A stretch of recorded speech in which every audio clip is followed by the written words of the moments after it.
अब दुकान वाले को क्या मालूम कि हमारी दुकानिया में भगवाने घूम रहे हैं भिखमंगा बन के है। जज साहब जो वृंदावन वाले थे वो क्यों विरक्त हो गए।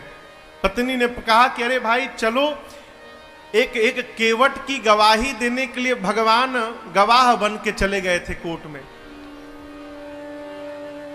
केवट ने सेठ का रुपया लौटा दिया था।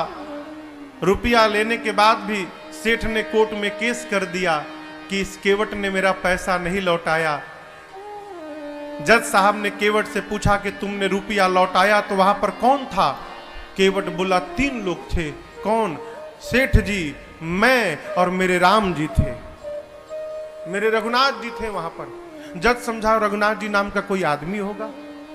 अगली तारीख पर रघुनाथ जी के आने का गवाही देने के लिए सम्मन भिजवा दिया जज साहब ने।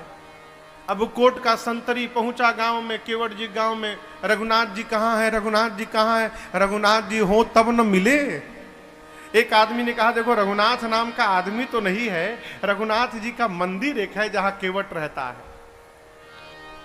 मंदिर के बाहर पुजारी जी बैठे थे। संतरी ने पूछा कि रघुनाथ यहीं रहता है क्या? पुजारी जी बोले हाँ भीतर रहते हैं। ये पकड़ो, उसके नाम का संबंध है, इतने तारीख को गवाही देने पहुंचेगा कोर्ट में। अब पंडित जी सोचे जब भगवान गवाह बनने के लिए तैयारे हो गए हैं तो हम कौन होते हैं बीच में रोकने वाले। पंडित जी सम्मन ले लिए और ले जाकर ठाकुर जी के चरणों में रखकर बोले प्रभु आज तक आपके लिए मिठाई आया, आज तक आपके लिए आभूषण आए, आज तक आपके लिए वस्त्र आया, पहली बार प्रभु आपके नाम का कोर्ट से सम्मन आया है। और बहुत विश्वास करके उस केवट ने जज के सामने आपका नाम लिया होगा प्रभु, उसका विश्वास टूटने मत दीजिएगा। जिस दिन तारीख थी ना उस दिन पंडित जी सबसे सुंदर कपड़ा ठाकुर जी को पहनाए। क्यों? आज ठाकुर जी कोर्ट में पहुंचेंगे तो भगवान सुंदर लगने चाहिए। भगवान फटा पुराना कपड़ा पहने, लाठी पकड़े, बूढ़ा स्वरूप बना के हाथ ऊपर करके हम ही रघुनाथ है पहुंच गए। और ऐसी गवाही दिए कि पहली हियरिंग में ही केस समाप्त। सेठ को सजा हो गई, केस तो समाप्त हो गया, लेकिन जज साहब डिस्टर्ब हो गए। सोचने लगे भाई आज तक तो ऐसा कोई गवाह आया ही नहीं जो एक ही बार में केस को ही समाप्त कर दे। कोर्ट से निकल के अपने चेंबर में गए, केवट को बुलाकर बिठाए। बोले ये बताओ कहां रहते हो तुम?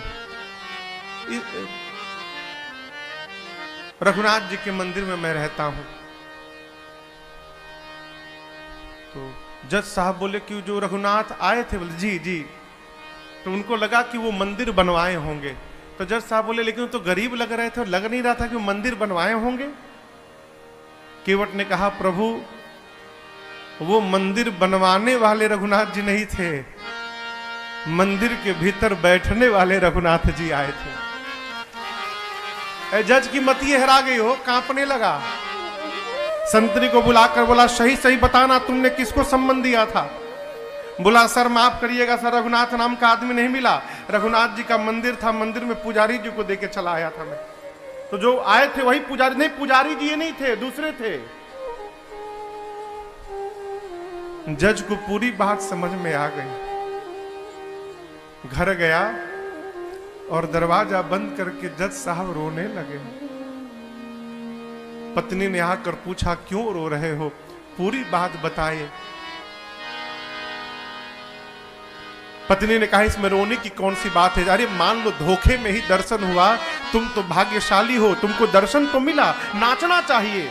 बोले इसलिए नहीं रो रहा हूं कि राम जी चले गए, इसलिए नहीं रो रहा हूं, मैं इसलिए रो रहा हूं अरे कुर्सी पे बना जज मैं बैठा रहा,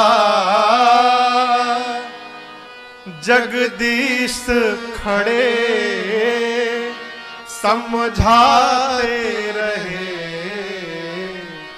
जिनकी अदालत में पूरी दुनिया जाकर खड़ी होती है, आज उनको मैंने अपनी अदालत में खड़ा कराया। ऐसा वैराग्य चढ़ा हो जज साहब को, उसी समय रिजाइन दिए। सब घर परिवार छोड़कर चले गए वृंदावन।